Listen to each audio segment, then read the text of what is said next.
가정의 달 5월을 보내며 가정의 소중함이 절실해집니다. 그리고 오늘은 웨슬리 회심 기념주일입니다. 저는 그래서 성경에서 모범적인 가정은 누구일까?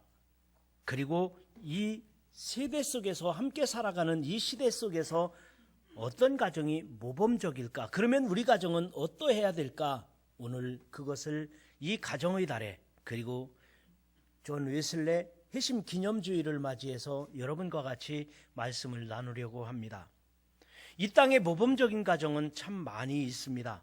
우리 반석교회 성도들 가정 가운데서도 장로님네 가정은, 집사님, 권사님, 성도 여러분들의 가정 속에는 우리가 모범적이고 본받을 만하다, 이런 가정이 얼마든지 있다고 생각이 됩니다.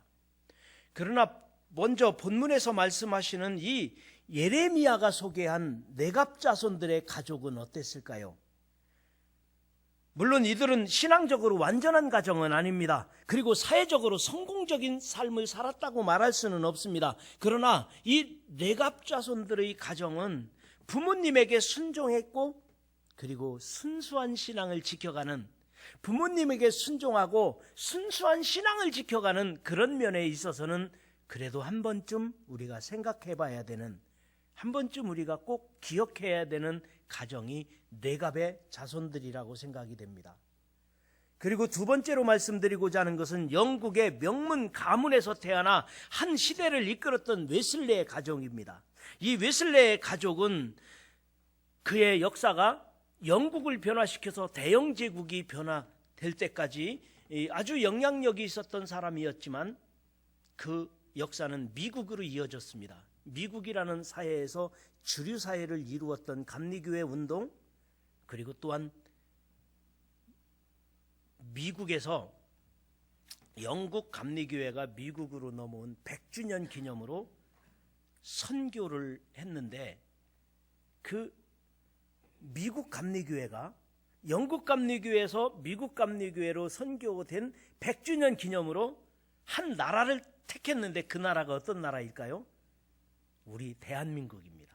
당시에는 조선이라는 나라, 1885년에 장로교회 언더우드와 함께 감리교회 아펜젤러가 이 조선 땅에 와서 복음을 전했고, 이 나라가 개화되었고, 그리고 학교를 세웠고, 복지제도를 이루었고, 오늘의 대한민국이 이루었다는 것을 생각해 보면, 영국에서 시작됐던 18세기의 웨슬리 운동은 어찌 보면 인류 역사의 주류 사회를 영국에서 미국으로, 이제는 미국이 기울어도 대한민국이 있어요.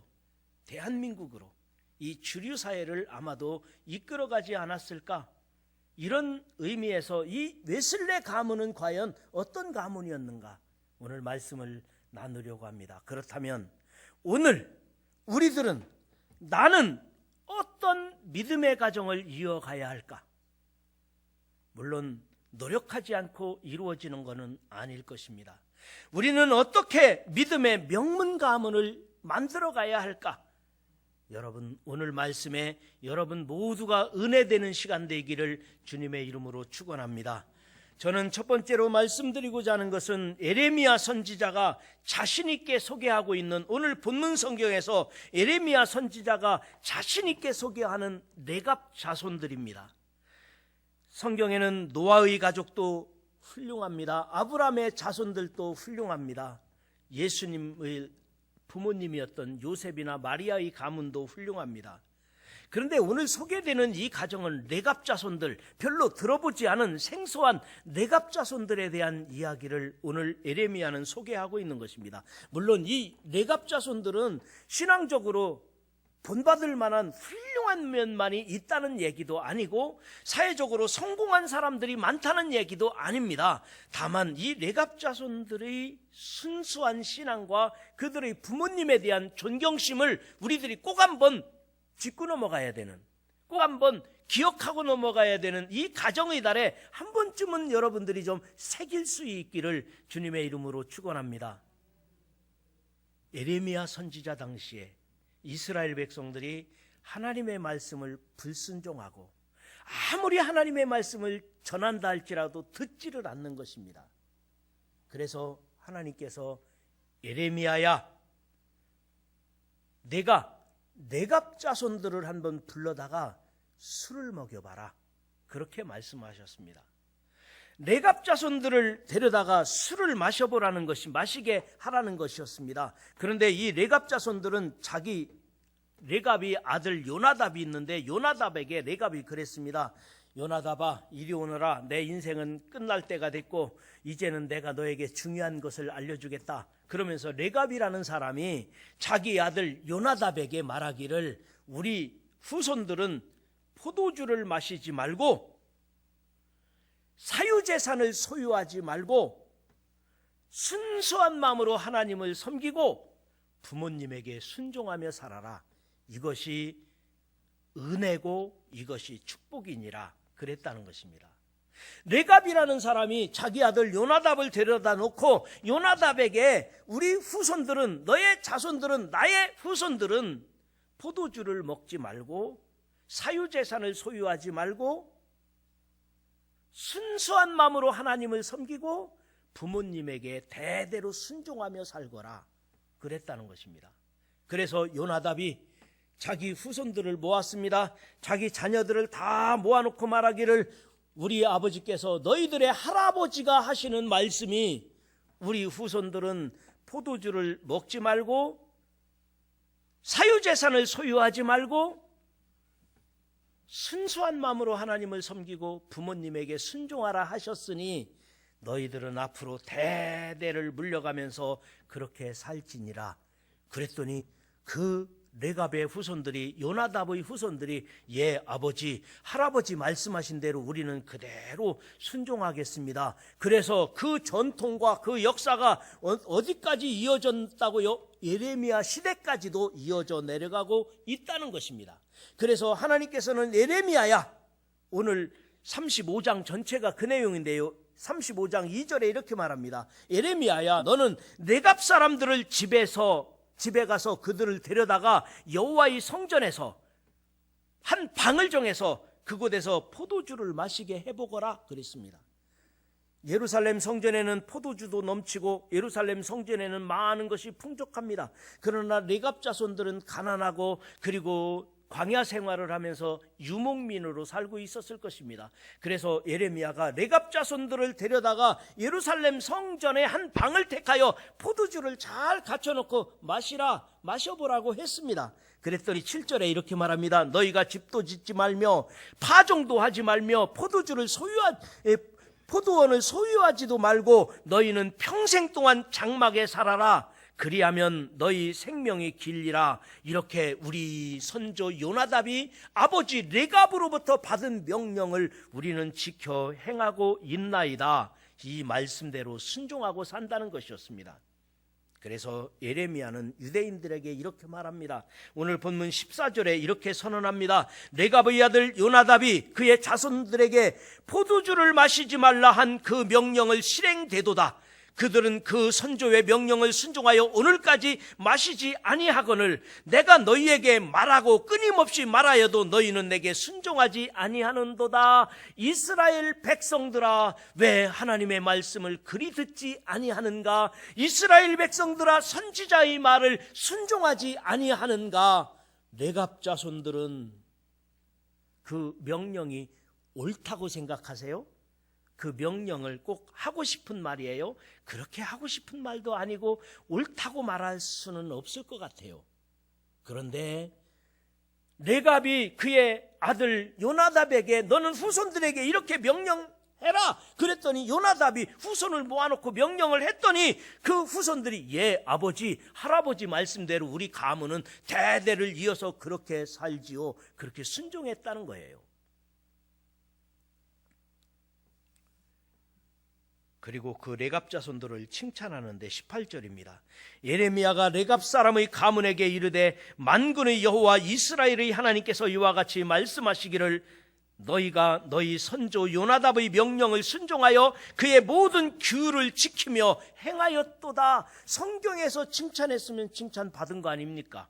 그들이 잘했다 잘못했다를 오늘 현대사회를 살고 있는 우리들이 그대로 하자는 얘기도 아닙니다. 잘했다 잘못했다를 따져서 떠나서 성경에서 칭찬했으면 칭찬받은 겁니다. 저는 이 말씀을 읽으면서 우리 중에 레갑의 자손들과 같으신 분들이 있을까 한번 생각해 봤습니다. 아마도 쉽지 않을 일입니다. 그러나 우리 주변에는 모범적인 가정들이 많이 있습니다. 여러분의 가정들 가운데서도 이들 레갑 자손들처럼 살라는 말이 아니라 적어도 이들의 정신은 본받아야 되지 않을까요? 부모님이 얘들아, 우리는 이거는 하지 말고 이렇게 사는 게 좋겠다.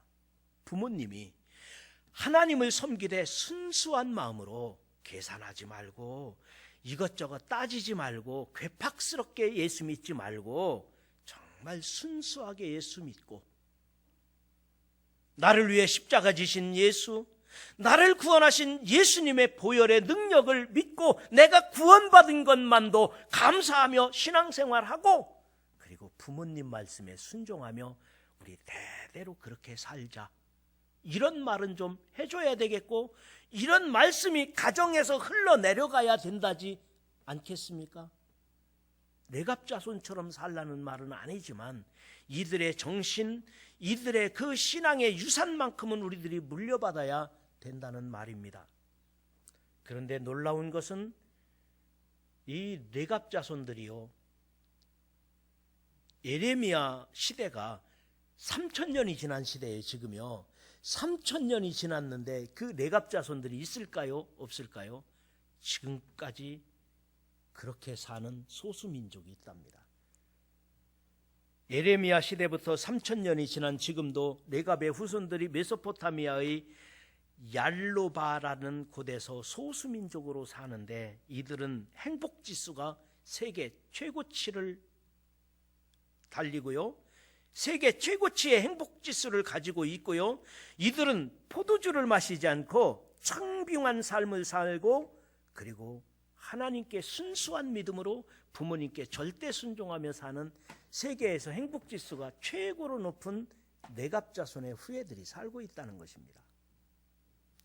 여러분, 가정을 상실한 오늘날 레갑 자손들이 그리워집니다. 그곳에는 하나님의 칭찬이 있으니 가난해도 행복할 수 있지 않겠습니까?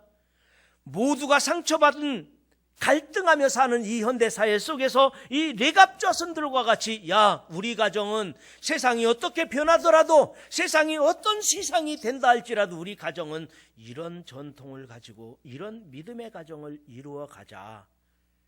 이 정신은, 레갑 자손의 정신은 저와 여러분의 가정에 흘러내려서 좋은 신앙의 믿음의 명문 가문을 이어가기를 주님의 이름으로 축원합니다. 그 다음에 두 번째로 소개하고 싶은 가정은 프로테스탄트 시대에 가장 영향력이 있는 웨슬리의 가정입니다. 감리교회 창시자로 영국에서 규칙주의로 알려진 존 웨슬리, 타락하고 부패한 18세기의 영국 사회를 회복시켰던 구원의 지도자, 구원받게 했던 지도자였던 웨슬리, 그는 세계는 나의 교구라 외치면서 복음을 전하고 오늘날 영국과 미국 그리고 대한민국에 가장 영향력 있는 뿌리 깊은 어떤 전통을 이어줬던 웨슬리, 이 웨슬리의 정신은 우리에게 흘러내려가야 합니다. 세계 역사를 변화시킨 웨슬리가 존재하는 것은 가정에서부터 남달았다는 것을 우리는 알 수가 있습니다. 자녀 양육에 있어서 모범을 보였던 그 웨슬리 가문을 우리는 그냥 넘어갈 수가 없는 것입니다. 웨슬리 가문은 세계적으로 가장 영향력 있는 신앙인의 표상이 되었는데요, 그 할아버지도 할머니도 증조 할아버지도 그리고 그의 아버지 여러 형제들도 외할아버지도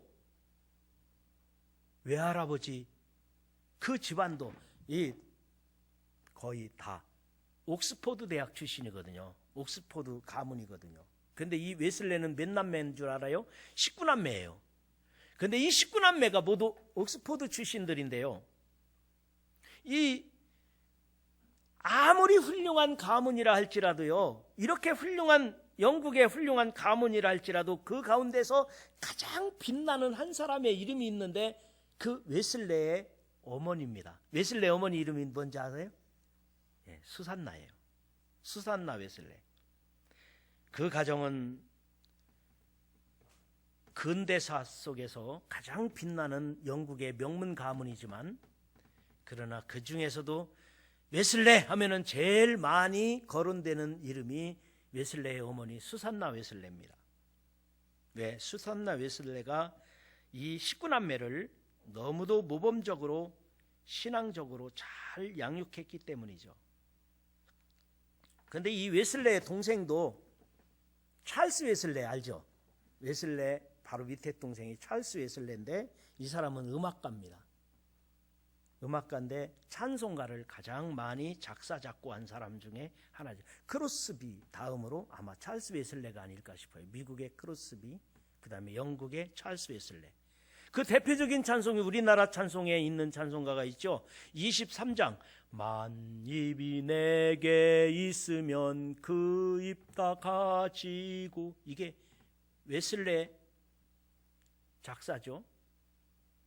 164장 예수 부활했으니 할렐루야 아멘. 우리가 한국에서 제일 많이 부르는 찬송이 또 하나 있죠. 280장 전부여 의지없어서, 이 찬송가도 웨슬레가 작사했습니다. 여러분, 우리나라는 전통적으로 대가족 제도를 이룬 나라입니다. 그래서 질서가 있었습니다. 어린아이는 부모님이 보살펴 주기도 했지만 형제들이 서로 보살펴 줬고, 그리고 할머니 할아버지가 요양원에 가 계실 시간이 없어요. 왜? 손자들 증손자들 볼봐야 되기 때문에 우리나라는 할 일이 있었어요. 어르신들이. 어린이들도 마찬가지예요. 동생을 봐야 되기 때문에 뭐 과외할 시간도 없었고, 서로가 우리나라는 대가족 제도를 이루었기 때문에 어르신들 노인 문제가, 어린이집에 갈 어린이 문제가 없었어요. 그러니까 통합적인 복지 프로그램, 통합적인 복지 시스템이 되어 있는 나라, 대가족 제도는 모든 문제들이 다 자동으로 해결되는 거예요. 만약에 가족 중에서 장애를 입은 발달장애가 있다고 하면은 동생들이 형들이 서로 돌봐주고 가정 안에서 잘 이 모든 문제가 해결되니까 아마도 각종 프로그램이 발전되기보다는 대가족 제도가 다 흡수했던 거예요.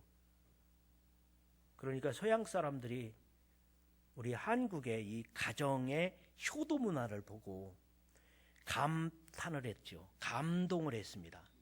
야, 대한민국이라고 하는 나라는 가정이 대가족 제도를 이루어서 가정 안에서 어떤 복지 프로그램이 만들어지기도 전에, 어떤 복지 제도가 생기기도 전에 자동적으로 모든 통합적인 복지 프로젝트가 자동적으로 이루어지는 대가족 제도를 보면서 부러워했습니다. 야, 대한민국은 참 살기 좋은 나라다. 한국의 효도 문화는 인류 문화 역사에 존경할 만하다. 그래서 역사학자 아놀드 토인비는 이런 유명한 말을 남겼습니다. 인류학자이자 역사학자 아놀드 토인비가 유명한 말을 했는데, 만약 지구가 멸망하고 인류가 새로운 별로 이사가야 한다면 이 지구에서 꼭 한 가지 가지고 가야 할 것이 있다면 한국에 있는 효도 문화다. 만약에 지구가 멸망하고 다른 곳에 가서 산다면 이 지구상에서 좋은 문화, 역사 하나만 가지고 간다면 한국의 효도 문화는 하나 가지고 가면 좋겠다.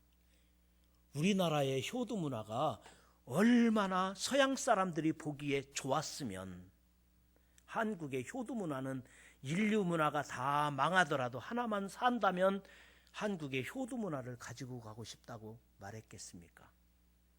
그런데 오늘날 우리 한국의 이 가정제도는, 이 효도 문화는 사라졌습니다.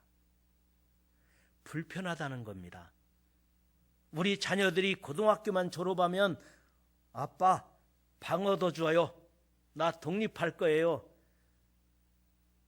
젊은이들은 불편하다는 거예요. 함께 살기 싫다는 겁니다. 그러면 부모님은요, 얘야 나 방 얻어줘라. 나 혼자 살게. 불편하다는 거예요. 어른도 불편하고 아이들도 불편하다는 겁니다. 다 각자 살자는 거예요. 정부에서도 자녀를 많이 낳으라고 권장은 하지만 가족제도만큼은 분산해서 해야, 아파트라도 하나 청약받고 분산해놔야 뭐 유리하게 만들었어요. 정책이 좀 저는 문제가 좀 많다고 봐요. 우리나라가 왜 이렇게 됐죠? 왜 이렇게 우리나라가 달라졌느냐고요. 서양 사람들이 그렇게 부러워했던 우리나라의 가족제도, 그런데 여러분 웨슬레 가정을 생각해 보세요. 할아버지, 할머니, 형제들 많이, 그리고 자기 대만에도 몇 남매라고요? 19남매가 같이 살았어요. 19남매가 살면서 그들은 그곳에서 신앙의 명문 가문을 이어갔는데 그 핵심에 누가 있다고요? 어머니 수산나 웨슬레가 있다는 거예요. 이야기를 하면 너무 길어서 간단하게 줄여서, 그러면 이 수산나 웨슬레가 어떻게 19남매를 그렇게 잘 키웠는가? 웨슬리 어머니 수산나 웨슬레의 자녀교육 10가지 원칙을 소개해 보려고 합니다. 웨슬리는 19남매가 어떻게 그렇게 잘 자랐는지, 수산나 웨슬레의 자녀교육 10가지 원칙. 1. 어릴 때부터 잠자는 시간, 일어나는 시간, 젖 먹는 시간, 노는 시간을 규칙적으로 했다. 여러분, 감리교회라는 말이 영어로 뭐라고 하죠? 감리교를 영어로 메도디스트라고 그래요. 그 말은 규칙쟁이라는 뜻이거든요. 감리교인, 그러면 규칙 잘 지키는 사람, 그 뜻이에요. 우리말로 말하면 법대로 하는 사람, 그게 감리교인이에요. 그러니까 영국에서는 감리교인 지나가네, 그 말은 규칙쟁이 지나가네, 규칙 잘 지키는 사람이 지나가네, 그런 의미거든요. 감리교회라는 말이 규칙쟁이에요. 그러니까 어렸을 때부터 그는 그렇게 자랐다는 거예요. 두 번째, 잘못된 의지나 버릇을 고치기 위해서 규칙을 어기면 체벌을 가했다. 세 번째, 체벌을 가할 때 소리내서 울지 못하게 하고 대가를 치르도록 했다. 만약에 19남매를 할아버지, 증조할아버지까지 같이 다 모여서 사는데 19남매 중에 말 안 듣는다고 혼냈다고 보십시오. 혼내는데 막 엄마한테 아빠한테 대들고 떼쓰고 내 왜 나 때리느냐고 소리 지르고 그랬다고 보십시오. 그 가정이 정상적으로 돌아가겠습니까? 절대로. 때릴 때는 소리내서 울지 못하게 하고 내가 잘못했을 때는 그 대가를 치르도록 했다. 네 번째, 매를 가한 후에는 맞는 이유를 설명하고 함께 울고 함께 아파했다. 여러분, 부모 입장에서 자식을 훈계할 때 마음 편한 사람이 어디 있겠습니까? 그러니까 함께 울고 함께 아파했다는 것입니다. 다섯 번째, 잠에서 일어나면 언제나 주기도문을 외우게 했다. 여섯 번째, 항상 성경을 읽는데 아침에는 시편과 구약을, 저녁에는 시편과 신약을 읽었다. 일곱 번째, 주일은 반드시 교회 학교에 가도록 했다. 여덟 번째, 서로 짝을 지어 큰 자녀가 어린 동생을 돌봐주도록 했다. 저는 이 여덟 번째, 19남매가 크니까요, 서로 짝을 이루어서 동생이 형을 돌보고 형이 동생을 돌보고 서로 의지하면서 크도록 했다는 거예요. 그 예가, 존 웨슬레는 바로 밑에 동생이 누구예요? 찰스 웨슬레잖아요. 찰스 웨슬레는 음악가예요. 형, 내가 찬송가 하나 작사했는데 한번 들어봐. 만입이 내게 있으면 그 입 다 가지고, 불렀을 거예요. 찰스 웨슬레가, 형, 내가 이 찬송가를 만들었는데 괜찮아? 존 웨슬레가, 야, 너 성공하겠다, 대박이다, 야, 그런 찬송 세상에 나가면, 그때 당시엔 한국이라는, 조선이라는 나라가 있는지 없는지도 몰랐겠지만, 야, 조선 사람들도 부르겠다, 아마 그러지 않았을까요? 근데 이 웨슬레, 존 웨슬레는 연설가잖아요. 연설가. 그러니까 웨슬레가 대단한 연설을 준비하고, 아마도 동생 찰스 웨슬레에게, 야, 한번 들어봐라, 내가 이번에 시장에 나가서 시민들에게 이걸 설교를 하려고 하는데 들어봐라. 그리고는 아마도 했을 거예요. 형, 대박 나겠는데? 형 뜨겠는데? 야, 정말 형 훌륭해. 그러니까 여기서 자신감을 얻고 나아갈 수 있는 거예요, 형제간에. 그러니까 서로 짝을 지어 큰 자녀가 어린 동생을 돌봐주도록 했다는 겁니다. 9번째, 거짓말을 못하게 하고 싸우지 않게 하고 도덕심을 심어줬다. 10번째, 일주일에 한 번은 자녀들과 개인적으로 만나 영적인 상태를 점검했다. 여러분, 식구남매인데 일주일에 한 번 개인적으로 만나서 영적인 상태를 점검하는 거 쉽지 않아요. 여러분은 2명 자녀가 있는데 2명 아이에게, 1명 아이에게 일주일에 한 번은 만나서 개인적인 대화를 하고 개인적인 영적 상태를 점검하는 것, 여러분 그것도 못하는 사람도 있잖아요. 그런데 여기 식구남매를 반드시 일주일에 한 번은 개인적인 대화를 하고 영적 상태를 개인적인 점검을 했다는 거예요. 훌륭하지 않나요? 저는 신앙의 명문 가문이 그냥 된다고 생각하지는 않습니다. 철저한 자녀 교육, 그리고 부모로서의 모본을 보여야 됩니다. 모범을 보이고 모본을 보여야 되는 것입니다.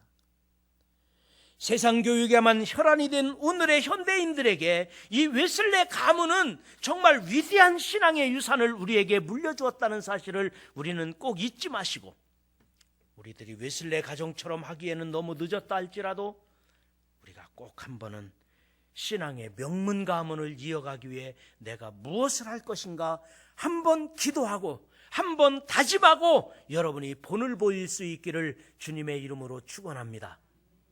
이제 마지막으로, 그러면 오늘의 우리들은 신앙의 명문 가문을 어떻게 이어가야 되겠습니까? 여러분, 복잡하고 다양한 현대사회를 살고 있는 우리들도 우리의 오늘 시점에서 내가 어떻게 신앙의 명문 가문을 이어가야 할까 깊이 한번 생각해 보시고, 그리고 내가 기도하고 여러분 내 마음으로 다짐하고 그렇게 여러분 이루어 갈 수 있기를 주의 이름으로 축원합니다. 그러나 좋은 신앙의 전통은 그냥 이루어지지 않는다는 것입니다. 철저한 신앙 교육이 필요합니다. 어르신인 우리들이 먼저 본을 보여야 합니다. 그리고 가정과 자녀를 위하여 기도하는 부모님, 기도하는 어른들이 되어야 합니다. 그뿐만 아니라 우리 주변 환경이 또한 중요합니다. 주변 환경이 따르지 않으면 어렵다는 것입니다. 우리보다 자녀 교육에 앞서 있는 한 나라가 있는데 그 사람들이 나는 유대인들이라고 생각합니다. 유대인의 자녀 교육, 그러면 무슨 교육이라고 하죠? 쉬마 교육이라고 말합니다. 쉬마. 여러분, 쉬마 이게 무슨 뜻이죠? 들으라, 그 뜻입니다. 아버지가 쉬마 그러면 들으라, 그러면 자녀들은 예 하고 와서 앉아야 되는 게 쉬마 교육입니다. 자녀들에게 쉬마 교육은 말씀을 소리내서 읽도록 합니다. 유대인이 모인 곳에는 지금도 팔레스타인 지역이나 아니면 미국에서 유대인들이 모인 곳에는 그들이 복장을 갖추고 학교에 가든지 집에 있든지 이렇게 하면서 소리내서 읽습니다. 그게 유대인의 소리내서 말씀을 읽는 거예요. 듣는 거예요. 읽는 거예요. 철저하게 쉬마 교육은 소리내서 읽습니다.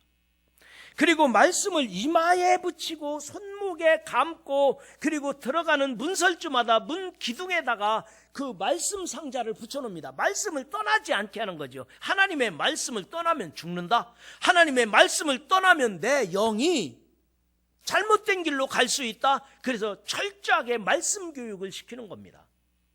자, 쉬마, 그 말은 들으라 그런 뜻인데 하나님의 말씀을 들으라는 것입니다.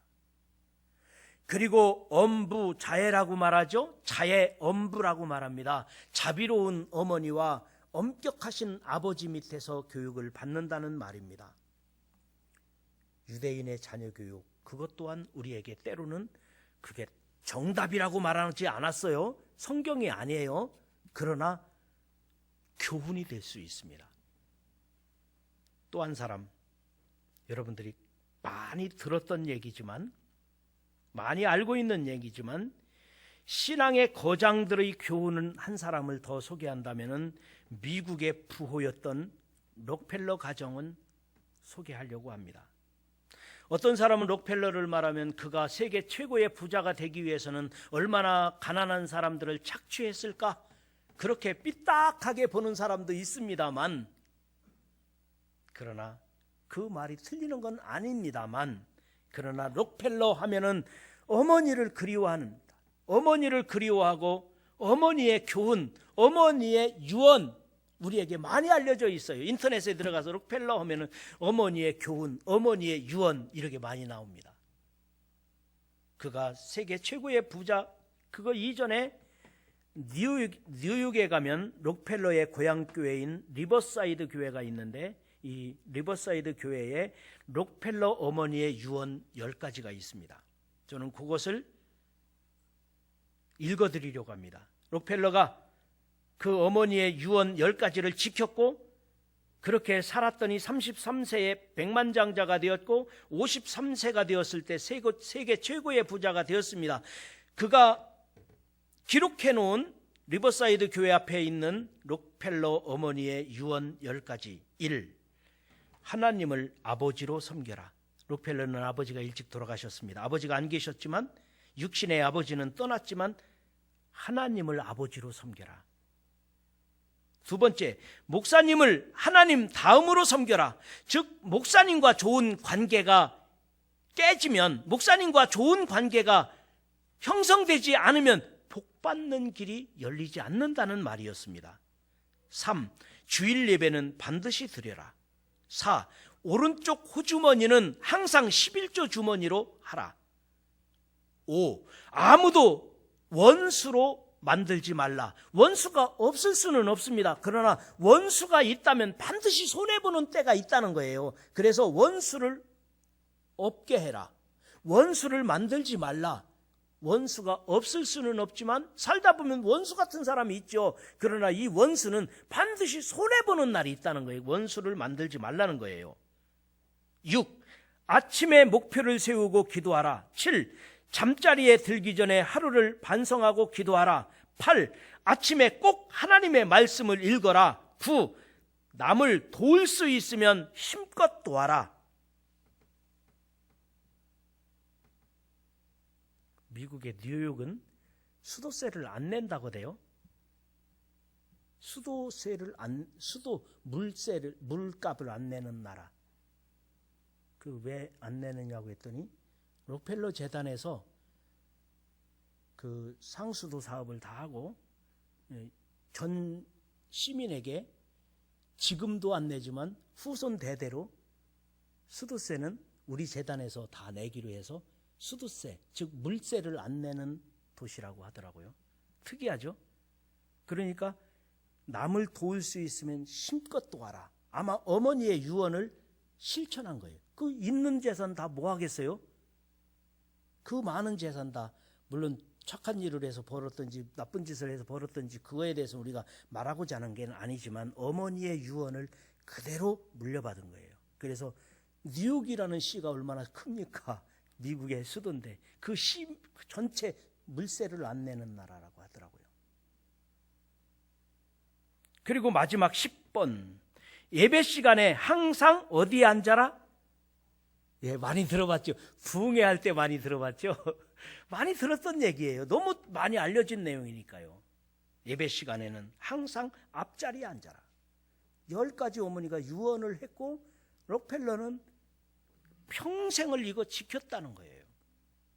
여러분, 하다못해 짐승도 개도 훈련시킬 때 칭찬을 하고 격려를 하고 그거를 90% 칭찬과 격려를 한답니다. 그리고 10%의 책망이 있어요. 그렇게 훈련을 받으면 명견이 되는 거예요. 칭찬은 고래도 춤춘다는 책이 있지 않습니까? 우리 인간은 어떻겠습니까? 우리 인간은 당연히 격려를 받고 칭찬을 받고 사랑을 받고 자라는 게 인간이에요. 그러나 늘 격려만, 늘 칭찬만 받는 게 10%의 책망이 있어야 돼요. 훈련을 받아야 된다는 거죠. 우리 가정이 신앙의 명문 가문이 되기 위해서는 우리 후손들이 믿음의 위대한 유산을 물려가기 위해서는 우리들이 그냥 되는 게 아니에요. 우리들이 본을 보여야 되고, 가르쳐야 되고, 실천해야 되고, 기도해야 되고, 그리고 우리 주변의 환경이 좀 뒷받침되어야 되고, 그래서 여러분의 가정이, 우리 반석교회 성도 여러분들의 가정마다 신앙의 명문 가문이 되시기를 주님의 이름으로 축원합니다.